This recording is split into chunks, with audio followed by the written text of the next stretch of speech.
Good morning, America. My name is John, and I am the traditional liberal. I have something a little different for you today. A fellow YouTuber, Owen MacDonald, commented on my video about words as violence and wanted to have a conversation with me, so I joined him on his channel for a live stream. And without further ado, here is that conversation. And and when it goes red, yes, it's red. Okay, so I'm here today with traditional liberal John. Hopefully, we're gonna have a nice chat about, as it says in my title, words, violence, and what the sort of two's relation is, I suppose. So, firstly, John, how are you Hmm. today? All right.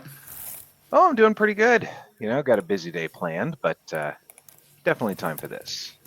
Fantastic. I mean, we are a few hours apart. Obviously, I'm in the UK. John's a bit further back in the States, but it's the wonders of modern technology have let us come together to have this chat. So, as I just tweet this last tweet, send I don't know what you call it on Blue Sky, a post.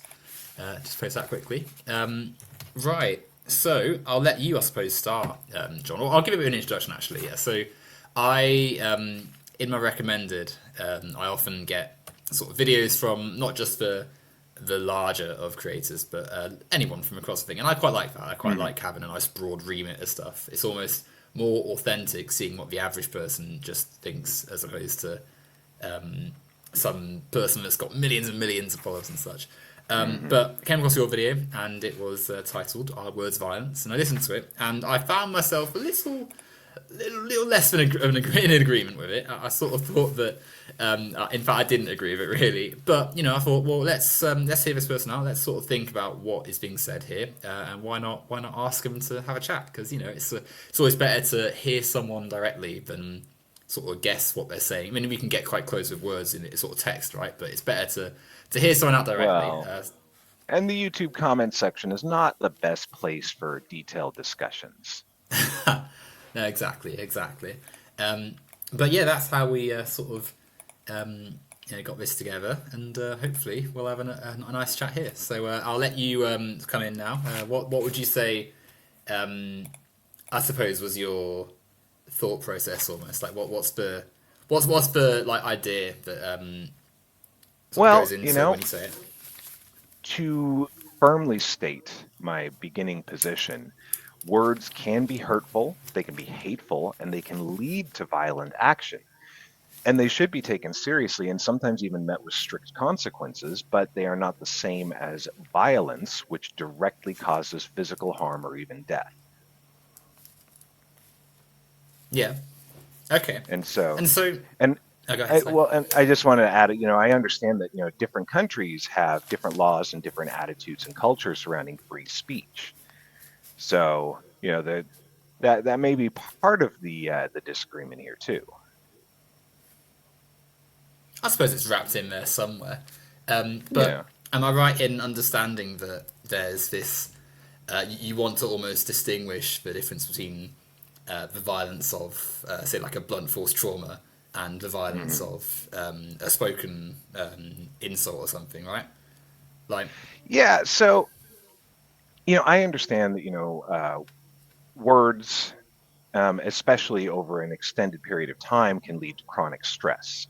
And chronic stress can cause physical injury. It can even shorten your telomeres. But it's not the words themselves that cause this, but our emotional reaction to them, if that makes sense. yeah, no, that makes sense. But we're emotional creatures, right? Like we exist in a plane of existence in which words do have meanings. Because like Hmm. if I said like I don't know, blip, blop, bloop. Like it wouldn't make much sense because they're just making up words. But Hmm. because when we're talking now, the things we're saying have meaning because, of course, we Yeah. live in a society where we speak English in our Well, countries, and and if you so don't have an agreed upon meaning, then communication breaks down. exactly there's that You know, social I've connection. actually I've actually had discussions where the other person will insist that a word's meaning is completely dependent on what the person who said it was actually thinking. And my response to that is to usually type out a sentence and then replace all the nouns with something else like, vegetables or suspension bridges and see, it's like, well, that's what I meant. Clearly you could understand that, right? Exactly. Like there's a social meaning that makes words have a Hmm. meaning. Um, Yeah. but I would say that in terms of what we're saying here, I mean, there's lots of different angles we could approach this with, right? Like the fact that some words have a meaning which is connected to their social history, their weight, makes Yeah. them different to others. So if someone says, "Hey, watch where you're going," then you might feel a bit upset by it, but you would sort of think, okay, well, there's a connection to that. But if that phrase had some other words attached to it, some nouns which perhaps came from a place of marginalization, a place in which there was a Well, social the US violence certainly history has a behind it. history with that. Exactly, exactly. That would be why there'd be that violent quotient to it. And I would then Mm. also say as well, because you brought up the point about chronic stress, which I think is a very good point. There's clearly you can imagine a toxic workplace, say, where someone is going to work and they feel bullied and mistreated and generally Yeah. aren't having a nice time. That Hmm. person, as well as facing stress, which, as we know, has physical effects in the body, has a mind which is constantly thinking about the ways in which they're going to mediate Hmm. their violence, the things that affect them in their life. And whilst they aren't as tangible as, say, someone's fist going into you, it's still something which affects the mind, which produces effects of the body, and ultimately affects the mind, which is a part of your body and therefore does feel, to some extent, the words which are felt. And whilst it's not Yeah. something we can touch, I would say that yeah, we can't touch things like time, but we still know that time exists. No one would say that, like say, sleep deprivation is something which isn't a serious concern just because we can't touch it or can't see it happening. Yeah. It's still something that we can recognize in the social world. So that's why I think I would sort of start with responding to what you just said there. Yeah. Well, and going back to what I said about the emotional reaction to a word, we don't have a lot of conscious control over our initial reaction to something. Somebody says something hurtful or hateful, and there's an immediate emotional response. But after that immediate response, through practice and hard work, we can learn to change how we react to things. So, let's say you know, somebody sees my views on traditional marriage values and calls me a Nazi. Well, obviously, I'm not a Nazi, but that's going to trigger an emotional reaction. But I can take a deep breath and say, you know what, this person is an idiot, and just move on with my day.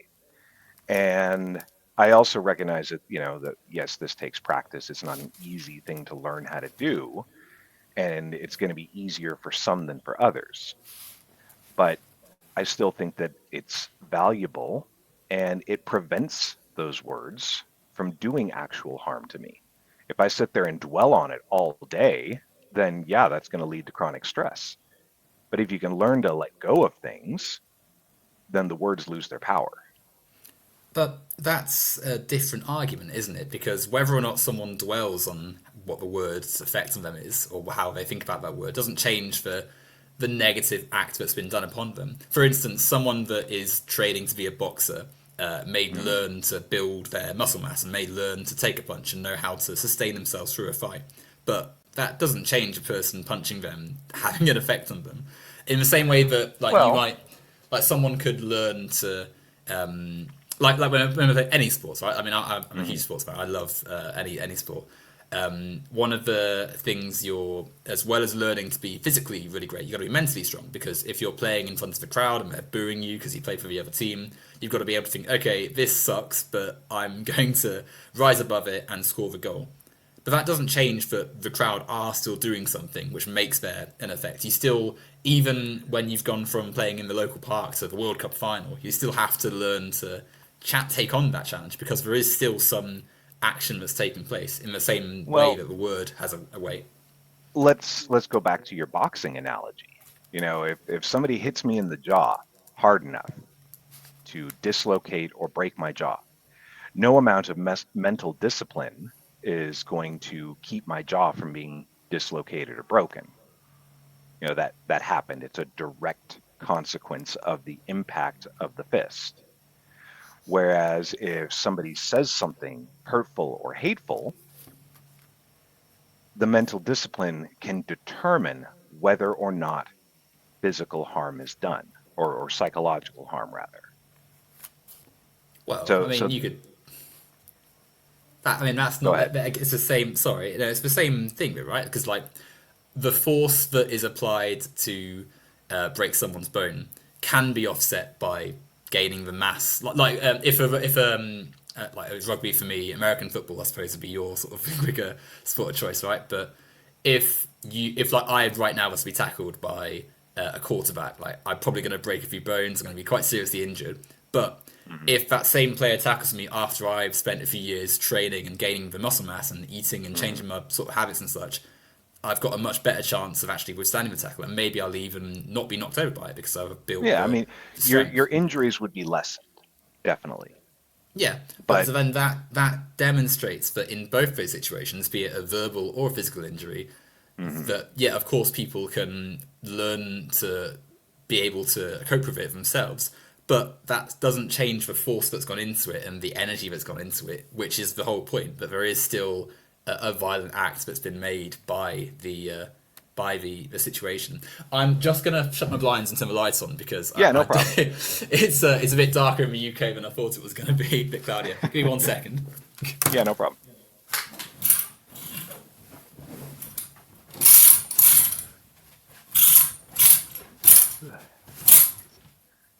I should have brought a cup of coffee over here.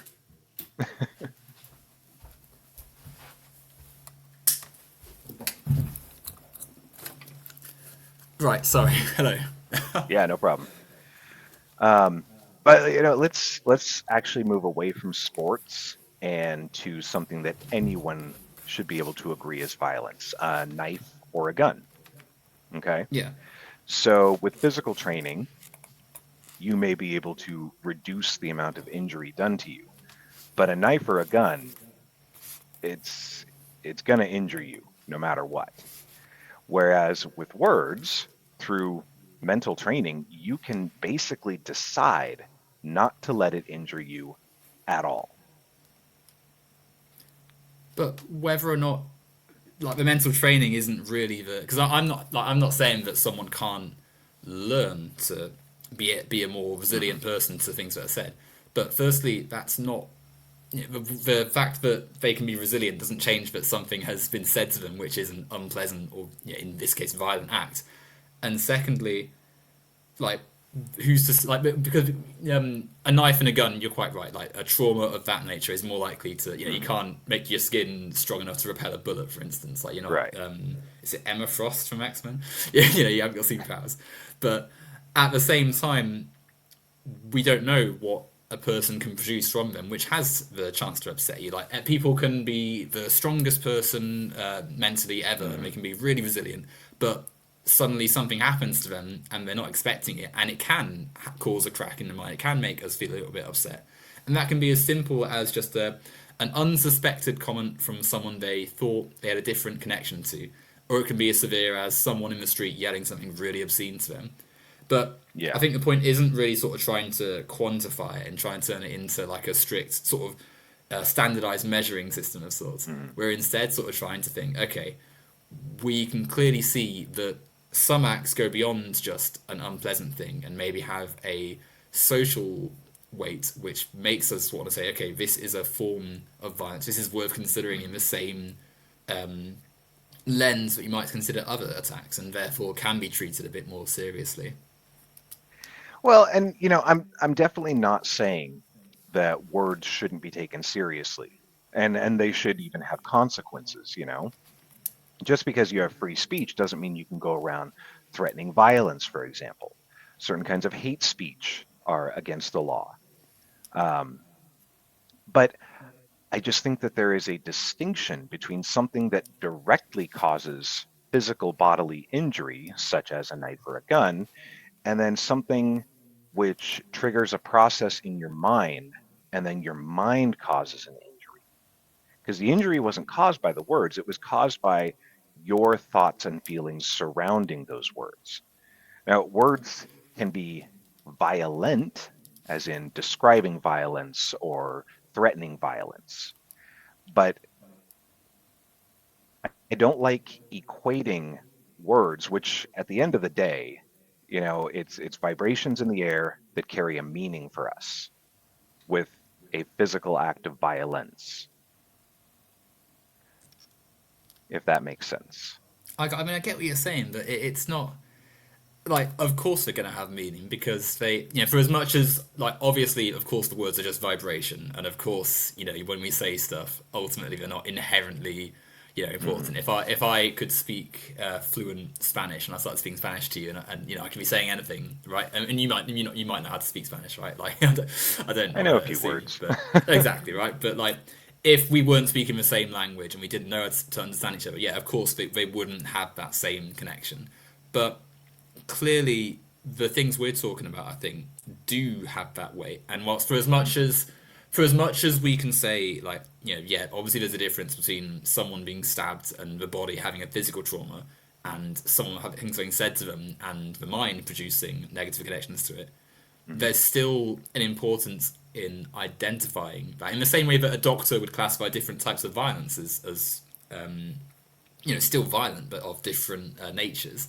And I Mm. also think as well, even with like a physical stabbing, like whilst obviously you have like if someone got stabbed for instance, they'd have the physical trauma and hopefully that would heal, but there'd also be a mental trauma which isn't maybe Yeah, measurable to a absolutely. doctor, but there's maybe going to be some anxiety about doing certain things, using their Hmm. body in a certain way, maybe even just it's tricky to wake up and know that you've had this thing happen to you.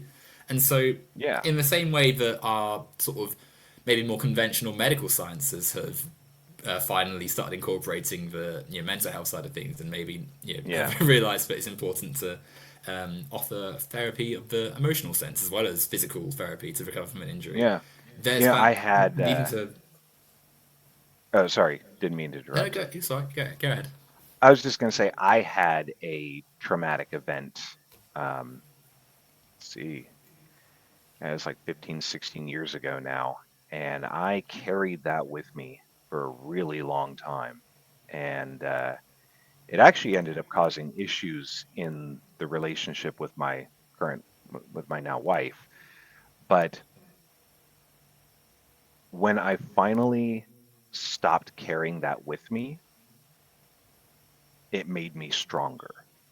Letting go of it and finally allowing myself to heal. And so I can appreciate that different things cause trauma at different levels for different people. I can. And I know that it can be very hard to let go of. But psychological trauma is the sort of thing that we do have the power to work through.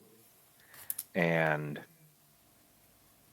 the other thing is, I think that if we call words the same thing that we call something like a stabbing or a shooting, then I almost feel like that could be a little insulting to people who have been victims of physical violence.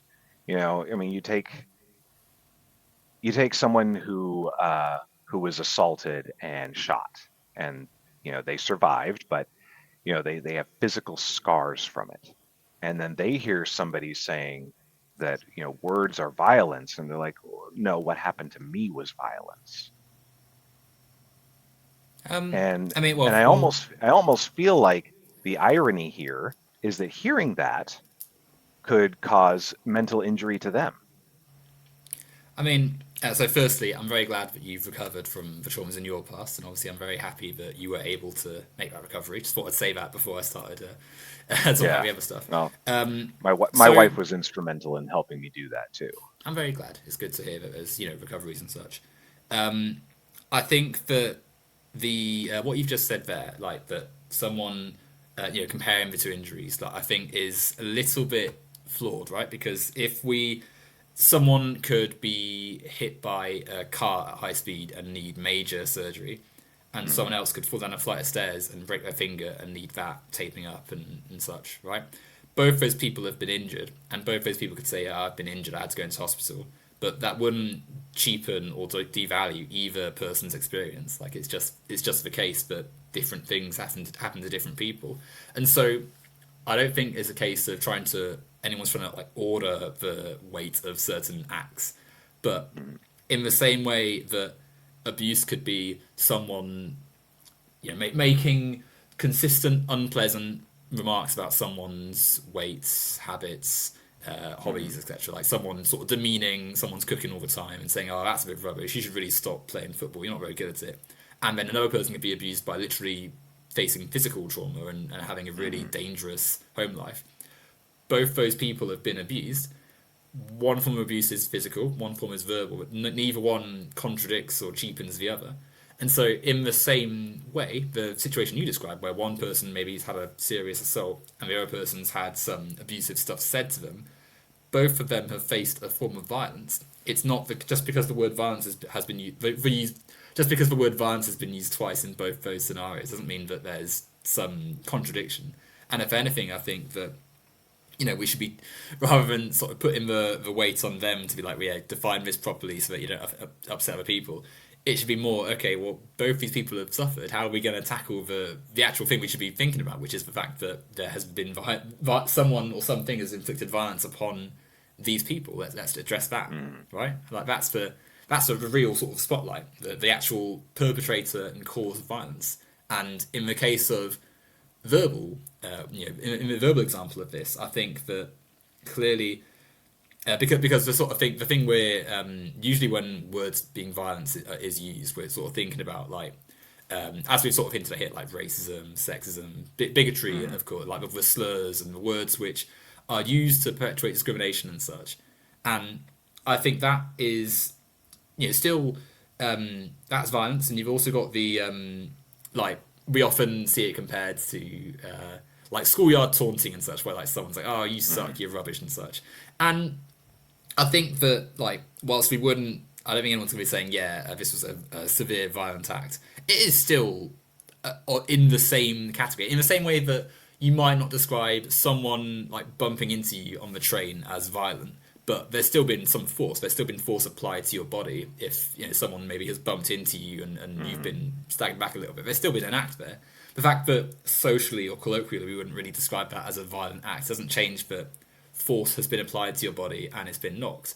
And so, in the same Yeah. way, I think with verbal stuff, whilst we're not sort of saying, yes, every single negative thing you hear is now the same as a serious assault, we can still be able to recognize that, yes, many things that are said in society do cause us harm and do have negative impacts on us in the same way that other forms of violence do, and that it's useful to describe these forms of social action in these terms.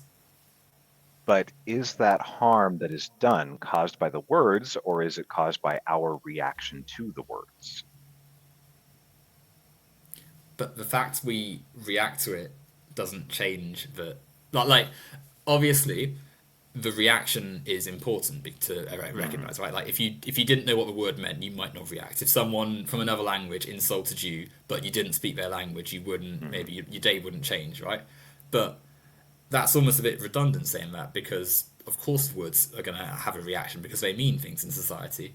If I say to you, "Oh, you uh, door handle," like it, or you plank of cardboard, like it doesn't make any sense, like because I just sound ridiculous because I'm just saying things. But Mm. if I said like really vulgar stuff, whilst maybe you wouldn't care because I'm just some guy on the internet, but at the same time there's clearly like you'd recognize that I was being unkind, unpleasant, and so there's clearly a Yeah. negative action carried in the things that would have been saying in this scenario. And so in the same way, for as much as it's important to have people, of course we should have people confident enough to say, yeah, you are a chump and a fool. I don't need to put up with this in my life. Get lost and Mm. move on with the day and such. But that doesn't change that something happened. We should still be focusing on why Right. the Something the words happened. are said. Yeah, Yeah. Something and definitely happened. But I'm just saying, when an act of violence is carried out, there's there's no way that you can just decide this isn't going to hurt me. You know, if somebody shoots me, I can't just decide, no, I reject that. That gun didn't matter. yeah, I don't care about that bullet's opinion. If it hits me, it hits me. Period. Whereas, with words, you can make that decision. You can decide this isn't going to hurt me. I'm not going to let it.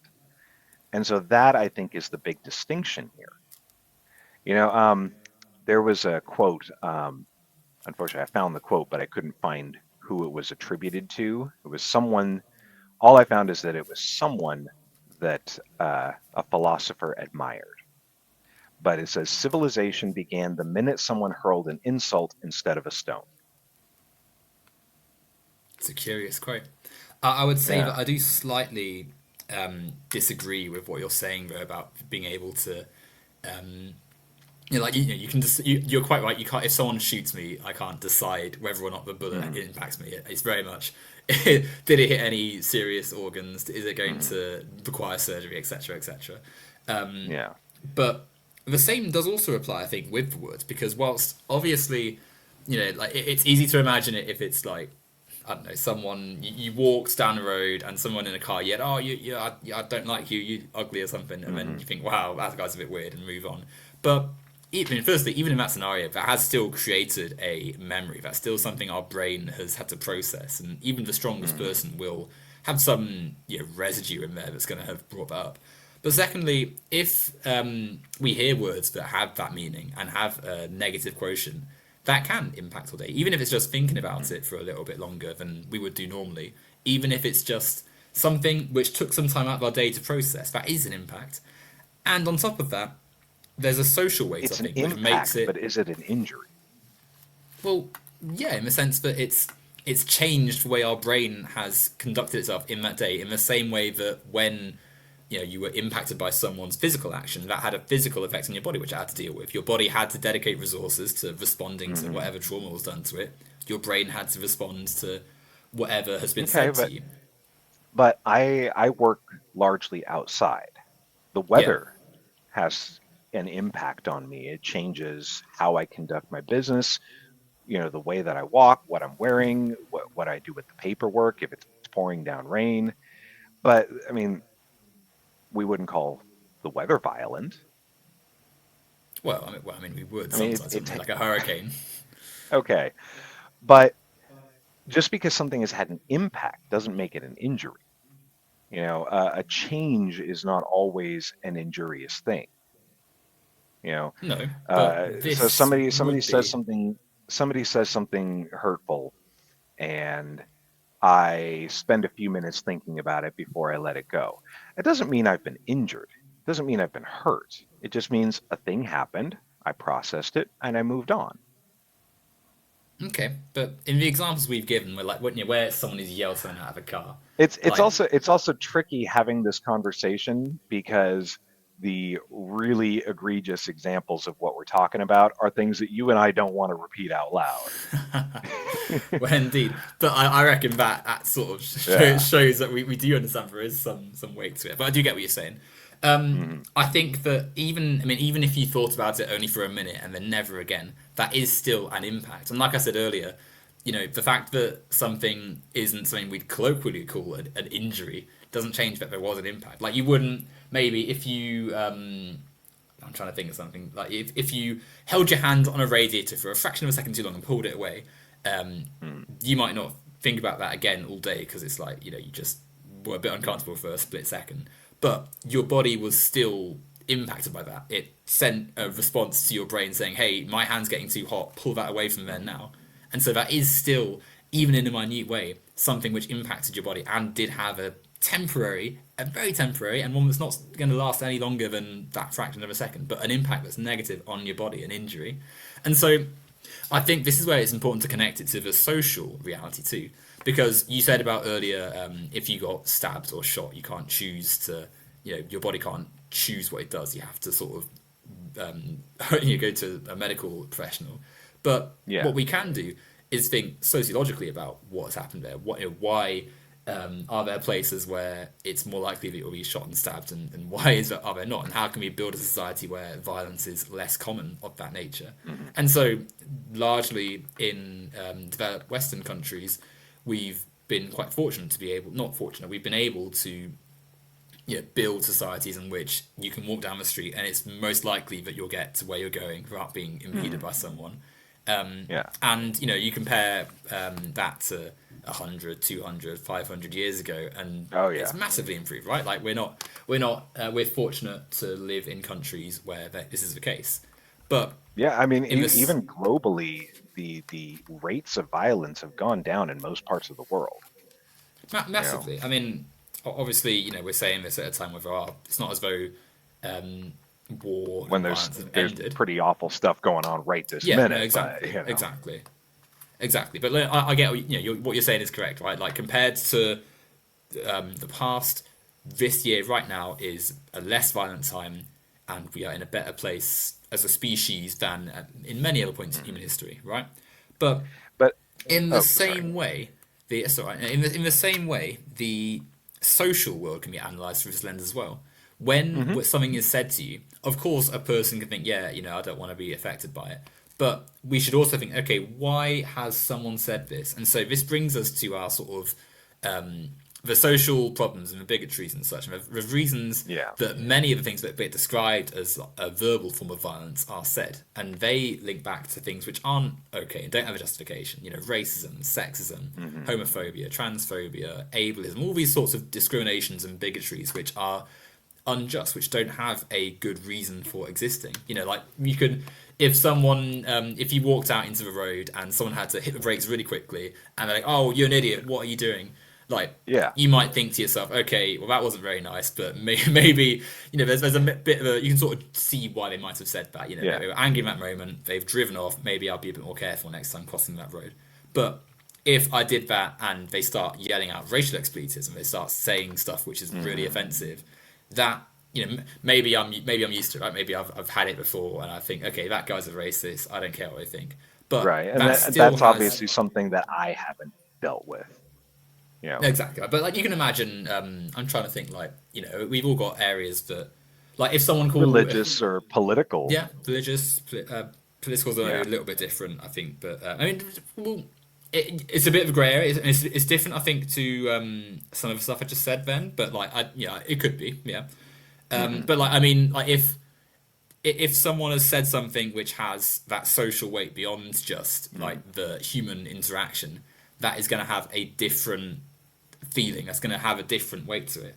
And because it Yeah. has an unjust weight in that example that I've just given, if the guy saw me on the street, not even if I'm crossing the road, just saw me on the street and started yelling out racial slurs and such, regardless of how strong-willed I am, there is a clear negative social impact that stuff that has been said to me has, and therefore we should think, okay, this is a form of social violence. Let's work backwards to the social problem, in this case racism, but it could be many of the things I listed, Hmm. and try and address that. And I think that is where we're sort of getting at when people say words can be violence, because we want to fundamentally move away from just the oh, this word is just wind passing, as Zalrock says in the chat, and instead think about the actual social problem, the racism, the sexism, etc.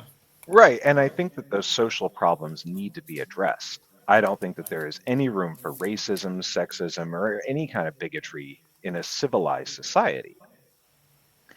Um, and I think that when someone decides that they're going to publicly or even privately express bigoted opinions, that there should be consequences for that. It should be dealt with and it should be taken seriously. I just think that we need a different word to describe it than violence. Words can hurt or frighten, but they're not going to cut, bruise, break bones, or kill you. If somebody says something, incredibly bigoted and it really hurts your feelings and you're thinking about it all day, it's not the words that did that. You've taken that meaning and you've internalized it and then you've dwelled on it and that is what caused the injury. But I mean, firstly, I think that it's again that point that yeah, of course, the word physically, literally didn't like if you were a physicist Hmm. from like Mars, if you were an alien, like if you looked at that and you didn't know what was being said, like you wouldn't say, oh yes, that word has been spoken and then Hmm. just obliterated someone. But firstly, yeah, like I said, like the words have meaning. So of course our brains, Yeah. of course, are gonna process it, and it's gonna have an effect. But secondly, the words are a large part of what fuels much of the like violence. Like if someone like if there was like a mob, a racist mob that attack, it's a bit getting a bit grim, isn't it? If there's some hate crime that's taken place, right? If Yeah. there's some attack that takes place, Hmm. chances are they're going to be saying slurs, and they'll have maybe in the police investigation that follows, they found some chat log somewhere where they've put a load of slurs and said, "Yeah, I can't wait to go and beat up Hmm. so and so slurs and such." And Right. whilst the words themselves haven't physically attacked, they have clearly accompanied and been part of the rhetoric which has led to and is associated with the violence, as well as Yeah, the and I physical absolutely act. agree that words can lead to violence or incite violence or threaten violence. I And are part absolutely of it agree as with well. that. See, but and that's it's funny. We agree like 90% here. um, but another point here. Um, if we consider words violence, then we also have to consider the implications of that because I don't know the laws in the UK, but in the most of the United States, if someone is committing an act of violence against you, you are allowed legally to use violence in response, even to escalate it. If somebody starts wailing on me and I have a gun, in most states, I can legally shoot and kill them and call it self-defense. So you can even escalate violence. So if words are violence, then what is to stop physical violence from becoming an appropriate response to hateful words? Somebody says something upsetting to me and I punch them. Well, it's an interesting question. I mean, I think if we think about physical violence, because you're quite right, self-defense laws exist, and Hmm. there's it's not quite the same in the UK, but you still have that You also general. don't have If a you gun problem in the UK. well, exactly right. Like it's a little bit of a different situation. Like we don't have like stand your ground laws and such. Hmm. But there's different there's scales and there's magnitude, right? Like if someone pushes me on the street and then I come back later with a big club and it's just like start beating them. Like I'm still going to be at some point in court explaining why all this has happened, right? Like it's not as Hmm. though it's just okay. Well, you have had one thing happen to you, so now it's just free game, fair game to do anything. But I think it's very much the case that with this sort of verbal violence, like it's not as though like myself and others would say, yeah, it's just free for all. If someone says anything to you, that's violence, and you can just attack them. It's Hmm. firstly the case that we again would stress prevention's better than cure. Let's analyze the society and think about why this violence is happening, and 100% agree. therefore that is our sort of point of analysis.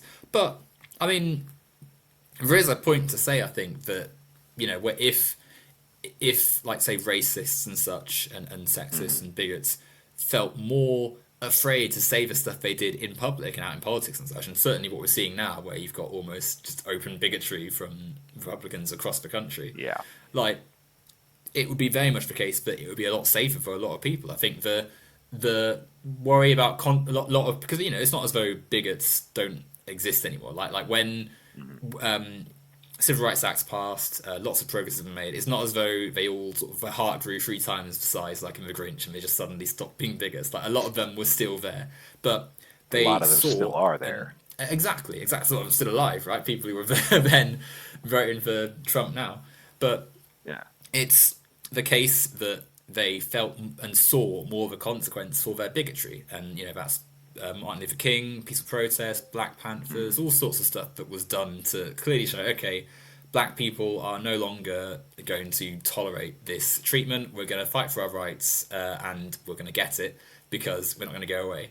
And so, Right. in that sense, if we sort of rewind back to what you were saying, like if someone says something to you, can I punch them? I think it very much depends. Like in the same way that it would be justified maybe to defend yourself if someone literally was like punching and kicking you and trying to beat you up, versus maybe you wouldn't launch into that if someone bumped into you on the street and you started doing that. It's the same Yeah. thing with verbal stuff. Like if someone is if someone said something to you that's a bit tactless, like obviously there's different routes you might take. But if Hmm. someone's really in your face, like some racist Can we, is actively following you around, right? Like, of course, can there's I a bit of a difference there. Yeah, of can I course, go ahead. pause for just a sec? I'll be right back. Yeah, absolutely. I'll read the chat for a second. Wembley Jet says, "Hello, I am drunk." Well, everyone is sometimes, right? It's not. I'm sure. Sure, sure you'll be alright. Hopefully, you're drinking something nice. And one of my viewers has had a few to drink. So Oh, okay, one of that's our fine. viewers, I should say. Yeah. Um, no, I don't think that we're disagreeing on how words can have an impact and how they have meaning and they need to be taken seriously and they can be connected to violence. And I think it really just boils down to semantics, you know. Um, I just think that if we classify the words as being violence in and of themselves, then it leads to all sorts of unintended consequences. And who gets to decide what words are violence? Obviously, a transgender person is going to consider transphobic rhetoric to be violent. But what about, I have a friend who's a university professor, and I talked to him about this. And he asked, can a fundamentalist Christian in Kansas decide that any words in support of transgender people are violence and cannot be spoken in schools or other public spaces? I mean, is that not a case of like if you write a law saying things are bad, what if someone else writes a law saying I think things are actually good? Like it's a bit. Of course, there's the chance that someone can exploit this line Hmm. of thought, right? But then that's the case for anything. Like someone could, as we're seeing now, right? Like when the far right get into political power and say, well, actually, there's been racism against white people. There's been sexism against men. We're actually Or need to or trash Hegseth, all that. Hegseth, Exactly, the right? defense secretary, removing books on feminism, racism, critical race theory from military academy libraries because he feels threatened by them. Exactly that. I think So is that that acceptable?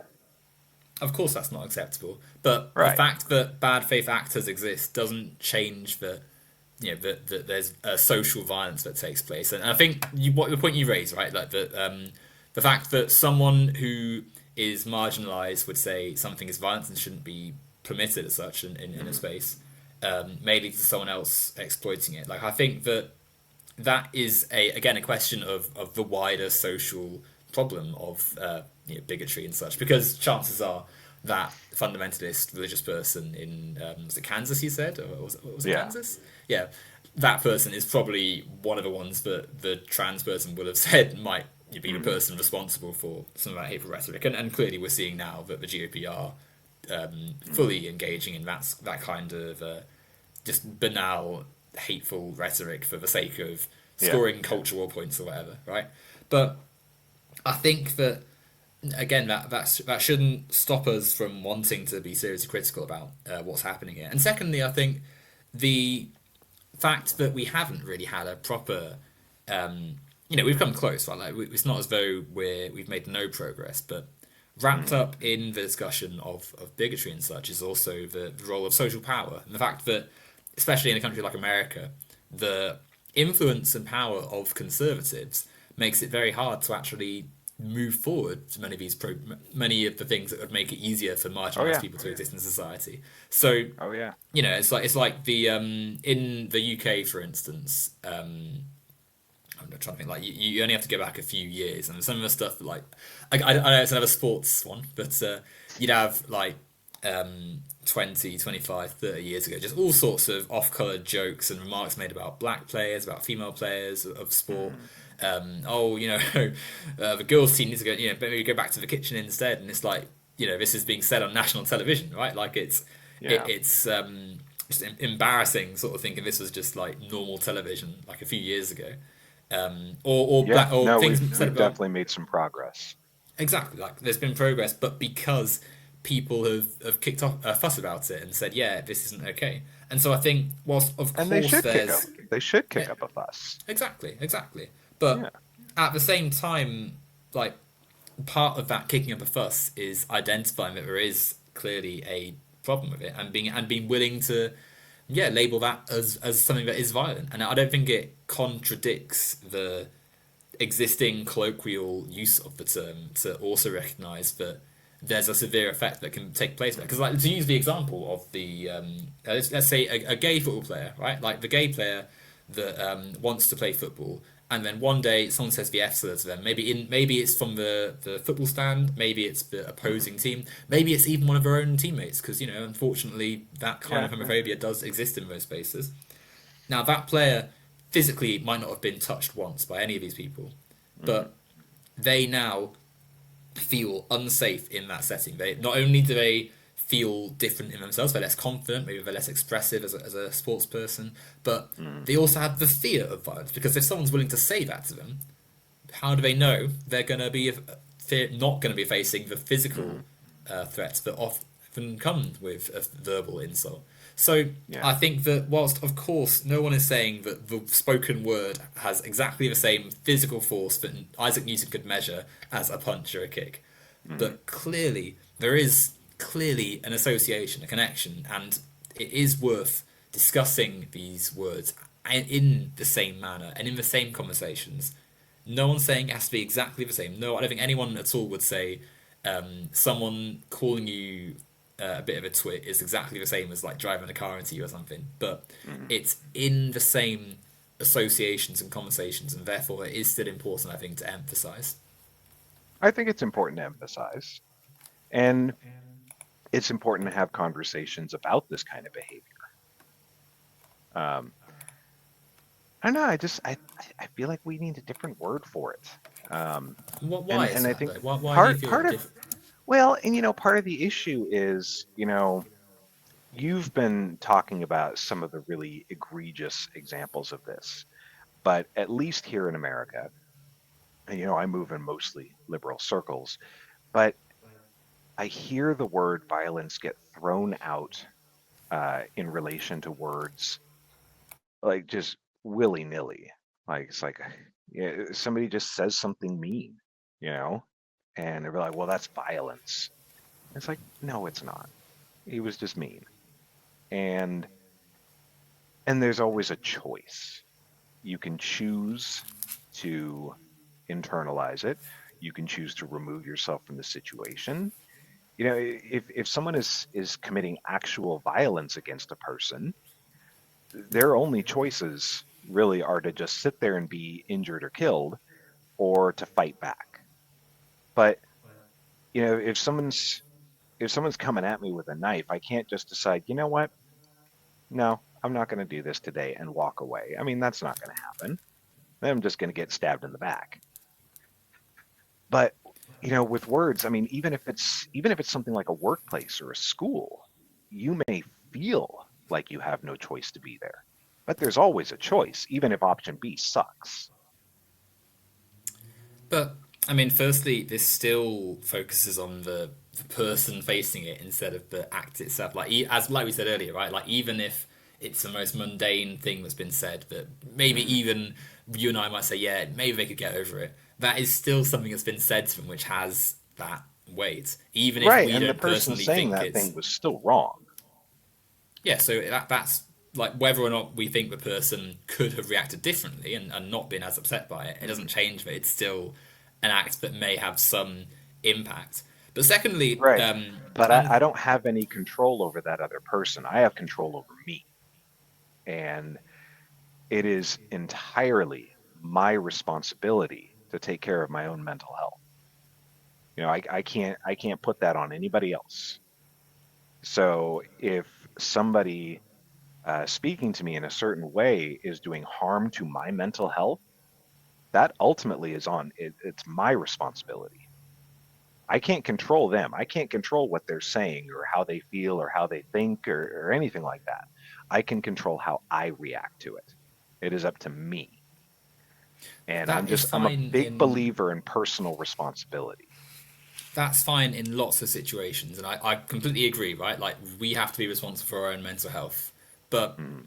what if that is something which is out of your like what if that's something which is socially the case, like if we are a member of a marginalized group that is facing Hmm. microaggressions in a workplace. Now, it's all very well sort of saying, yeah, you can walk away, but if this is your place of work and someone's saying something, Go to then HR. what that doesn't, that's not as easy as you might think, right? Because I HR didn't say it was may easy. also, well, exactly, right? So that doesn't, that solution's not going to be effective for every person in that situation.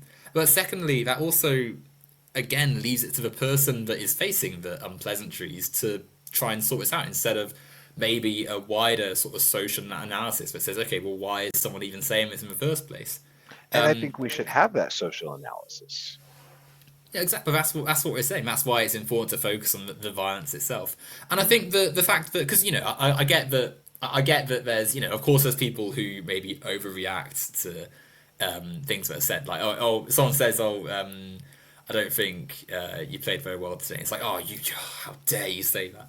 But clearly that isn't the case all the time. And whilst we might not have thought something was mean, someone else may have really taken it quite seriously, because different Hmm. people have different things. Like I go running quite a bit, right? So like when if you ask me to run 10 kilometers, I'd be like, okay, I'll go and do that. But someone else might do that and come back wheezing, exhausted, like really unwell. And vice versa. Someone might be a really great rugby player and be able to take a tackle and do really physical, impressive, like shoulder barges and stuff. Put me in that situation, I might get flattened and I might end up with broken bones and stuff.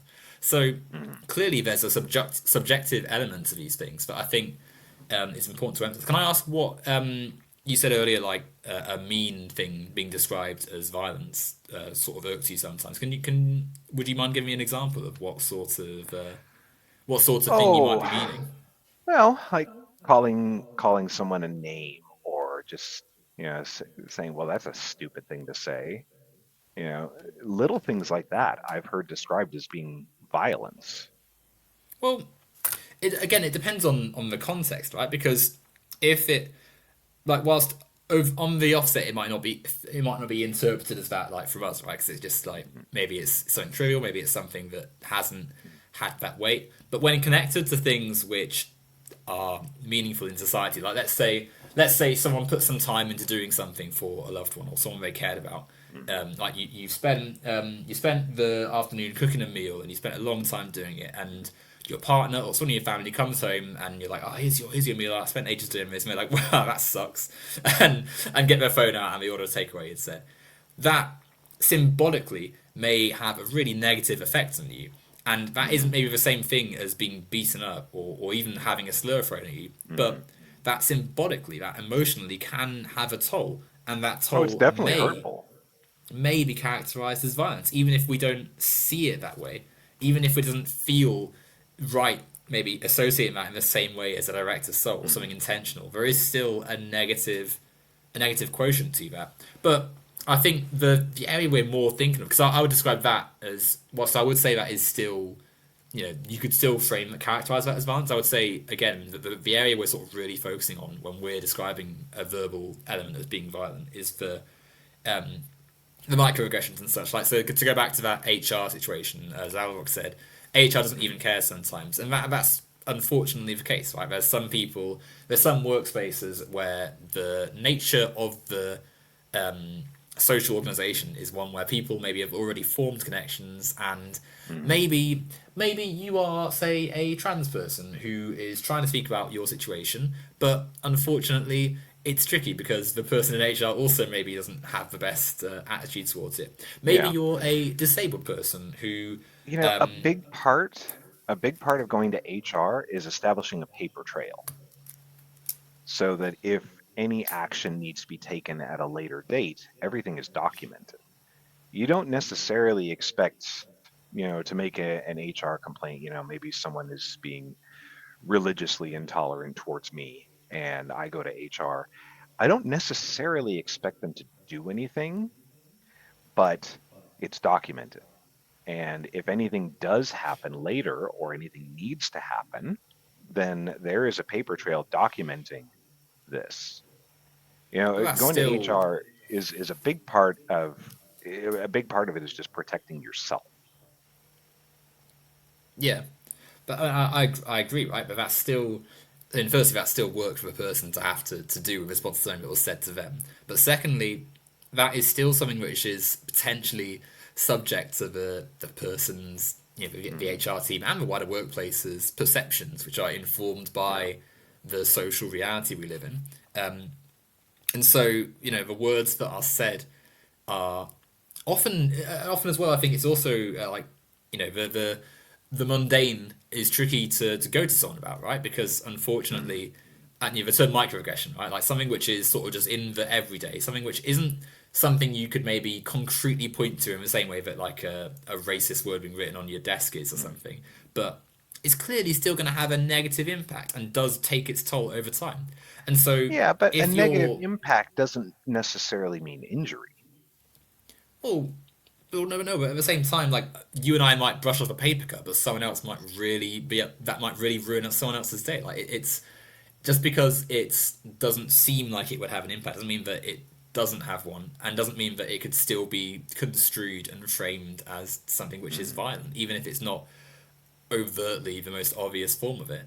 It's like if, and to go back to that example of someone saying, "Oh, that was a stupid idea." Like imagine you're in this workplace and someone makes that comment to you, and then the next day someone else makes that comment, and you notice that you're just getting all this sort of negative language being used Mm. towards yourself, and maybe as well as that, there's also this unease and this sense of like you don't have the same social connections and such. Like it's trickier to just go to HR or just take the choice that you called it earlier Yeah. to do that.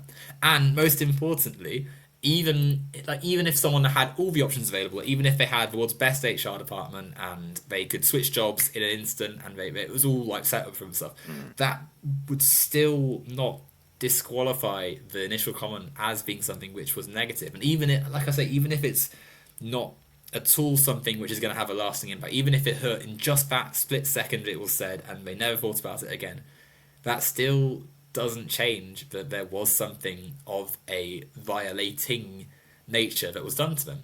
And yeah, of course they can get over it, and of course that they might be able to be, brush it off in an instant. But Well, see, and it I still agree. happened. It could be hurtful. It could feel violating.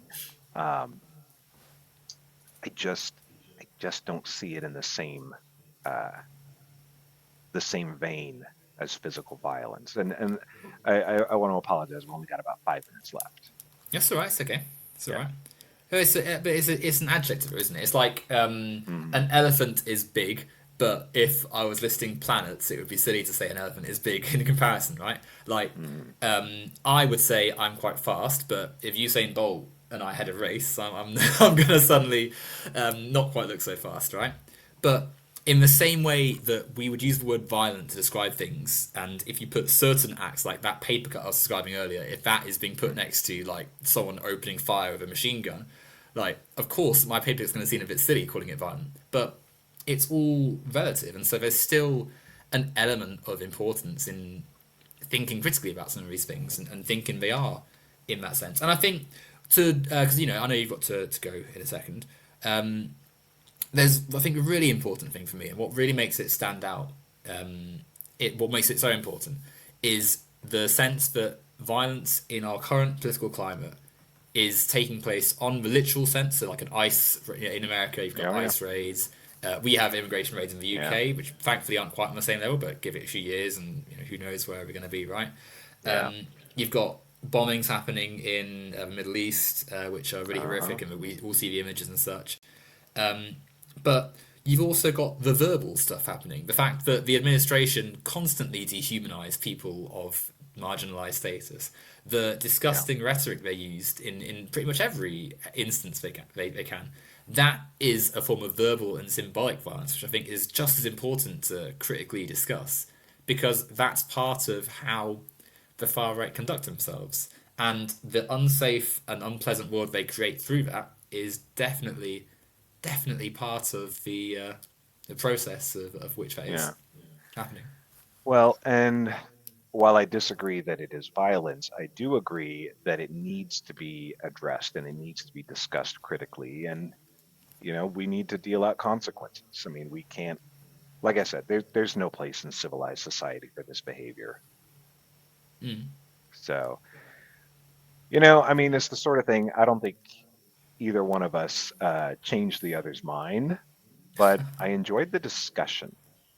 Oh, And that's I good. think, Yeah, it was nice you chatting. know, what I also think is really good here is that you and I were able to disagree on something, but to also find the areas where we did agree and have a civilized discussion that did not devolve into name calling, as things on the internet often do. And I just want to say, I really appreciated that. Well, I'm very glad, and I'm always open to any other topic that we find. I'm sure there may be another opportunity to chat again and such. But no, Yeah. it's I think on this topic, like it's very much a case of as you say, like we seem to be in quite a bit of agreement in quite a lot of the areas. Mhm. In my mind, it's just almost tightening that. Going the next step, right? Like sort of thinking, Mhm. what is the route to which we can best, therefore, address the things which are said, which end up causing problems in Well, society. and the thing is, we may not agree on the definitions here, but I think we agree on what needs to be done about it. Yeah, by and large, yeah. Yeah. The that sort of left wing change to certainly from where we are with Trump now, anyway. But Yeah. anyway, I will let you go because I know you got stuff to be doing, and the day is long for you. I've got it's a bit darker in the UK now, so I've not got much Yeah. long left of my day. But no, thank you for coming on the show. Thank you for The inviting show, me. my channel, which is very much not a show. But yeah, no, you're more than welcome. Yeah, I think I'll end the live stream here. Thanks again, everyone, and I'll Yeah. hopefully catch another one soon. Thanks, guys. Yep. Have a good evening.